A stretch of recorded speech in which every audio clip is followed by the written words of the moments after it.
It is time! What time, you ask? Time to explain every character in The Last of Us, of course. Join me as I dive into this fungi-infested world, whilst also ranking each character based off how they'd be as an apocalyptic survival buddy. Let's start right at the bottom of our list with the only D-tier character, Kathleen Coughlin. Little Miss Kathleen survived the initial outbreak and lived in the Kansas City quarantine zone, better known as the QZ if you're hip like that. She lived the majority of her life here, and later led a faction of resistant members that overthrew the military in their city. Kathleen was quite the extremist and was willing to go great lengths to achieve her goals. After her brother's death, she developed an extremely unforgiving and tenacious personality, focusing mainly on avenging his death rather than tend to the community she has inherited. She can pretty much be summed up as just a really long and painful headache. You know, the one that just doesn't go away? Yeah, that one. Kathleen's demise, all things considered, was pretty humorous as she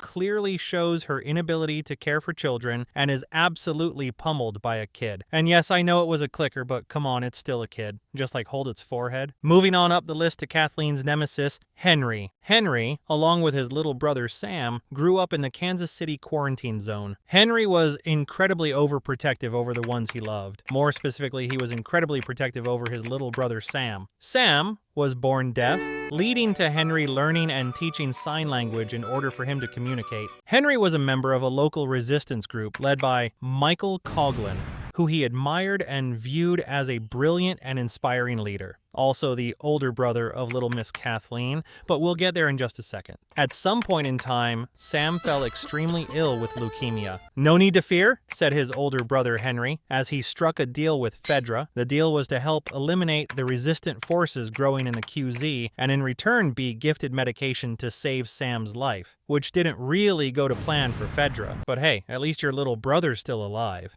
Henry's actions did have massive consequences, forcing the two brothers into hiding as the ruthless younger sister of the resistance leader rose up and wanted Henry's head on a spike due to betraying their resistant faction and getting her brother Michael killed. After about 2 weeks of hiding, the brothers meet Joel and Ellie, which doesn't go very well for the two main characters. As now, Little Miss Kathleen, I spoke about earlier, is out to get them. During a horrendous attack on the street, we learn that Sam is bitten by a clicker, and it doesn't really end well for either brother. Let's move away from that tragedy to our first B-tier member, Ellie Williams. Ellie was born in 2009, 6 years after the initial outbreak occurred, to her mother Anna. During Ellie's birth, Anna was bitten on the leg by an infected woman, exposing little baby Ellie to just the right amount of cordyceps, granting her immunity to the virus and earning her the top spot of potential cures. Ellie went on to spend the majority of her childhood associated with Fedra, in a military preparatory school located in the Boston QZ, whilst Marlene, the leader of the Fireflies, kept a close eye on her. Ellie was always pretty naive to the fact that the world around her is not a safe place for children, leading her to get stuck in some pretty sticky situations. An example of a sticky sitch is when Ellie reconnected with her friend Riley, where the two rascals snuck into an abandoned shopping mall and were attacked after trying on some silly masks. Ellie also suffers from a case called monophobia, which translates to doesn't like being alone, which grows pretty extreme as people around her keep dropping like flies. Heading over to our next character, we have Maria Miller. Before the outbreak of the cordyceps virus, Maria worked as an assistant district attorney in Omaha, Nebraska. She was a mother to her son Kevin, but unfortunately Kev only made it 3 days into the initial outbreak. In 2016, Maria and a handful of other like-minded people founded the community in Jackson, where she was elected to serve on the community's council.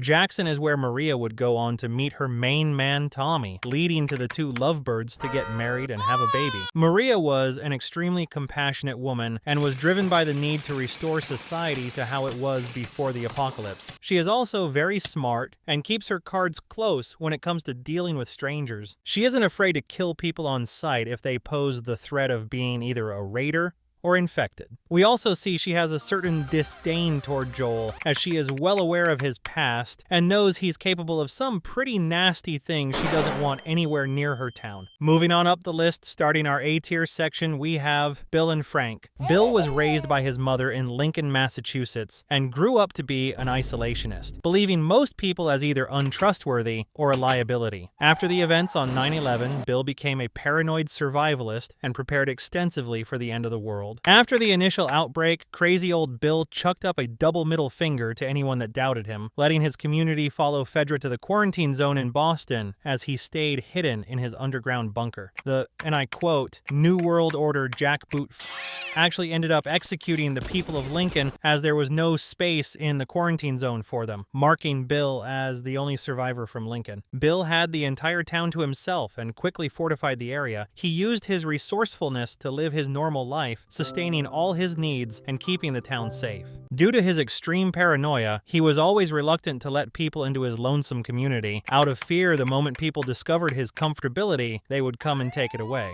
Well, up until he met Frank, baby. Frank lived in Baltimore, Maryland before the infection and was an artist who specialized in painting. In 2007, Frank, along with 9 other people, decided to venture to the Boston QZ. Along the way, Frank slowly lost his entire group and found himself alone, stuck in one of Bill's traps. The two met and very quickly formed a connection, but didn't always see eye to eye. Frank ended up taking matters into his own hands and became pen pals with Tess in the Boston QZ with only one goal in mind: to have friends. The story of Bill and Frank ended in a Romeo and Juliet-style tragedy, leaving the star-crossed lovers with no choice but to die together after Frank was confined to a wheelchair and Bill was confined to Frank's love. Rest in peace, you old lovebirds. Let's move on over to our second A-lister, Tommy Miller. Tommy is the younger brother of Joel. The two were extremely close growing up, and Joel was greatly protective of him. Growing up, Tommy dreamed of making a difference, leading to him joining the United States Army when he was 18, where he would go on to serve in the Gulf War. After some time in the Army, Tommy grew disillusioned with the military, so he quit and joined his brother's business as a contractor. He also helped out with raising Sarah and became a close uncle to her. Tommy's first run-in with the virus was at a bar where a quote-unquote crazy man attacked a waitress, forcing Tommy to knock the man out with a punch to the jaw. He was escorted to jail, forcing Joel to head on over and bail him out. It is here that the two learn of the outbreak and that it has reached the city, sending the two into a panic, fighting their way back to Joel's house to retrieve Sarah and get to safety. After the outbreak, Tommy found himself, along with his brother Joel, joining a group of survivors that were traveling to the Boston QZ. It is here where the two are introduced to Tess, and Tommy acts out some pretty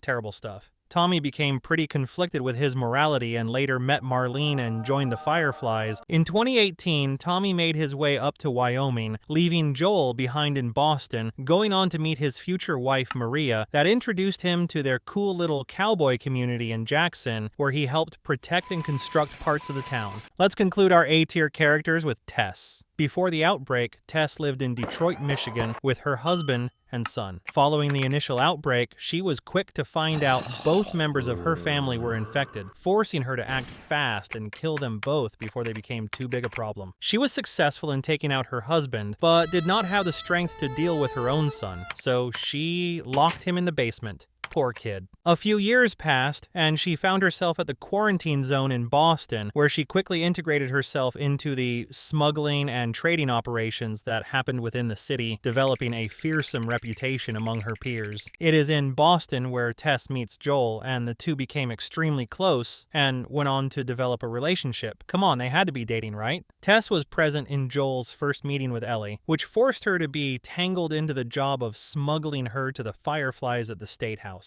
It is during the end of their expedition we see the selflessness of Tess. She claims she was a bad person, but in her final moments, she was the reason Joel and Ellie were able to make it as far as they did, blowing up the State House and all the infected inside. Let's finally conclude our list with the man, the myth, the legend, Joel Miller. Joel was born on September 26, 1967, making him a Libra, which means he's a great listener. When Joel was younger, all the way back in the 70s, he dreamed of becoming a musician, and his goal of one day becoming a pop star led to him becoming a contractor. Big dreams die hard, I guess.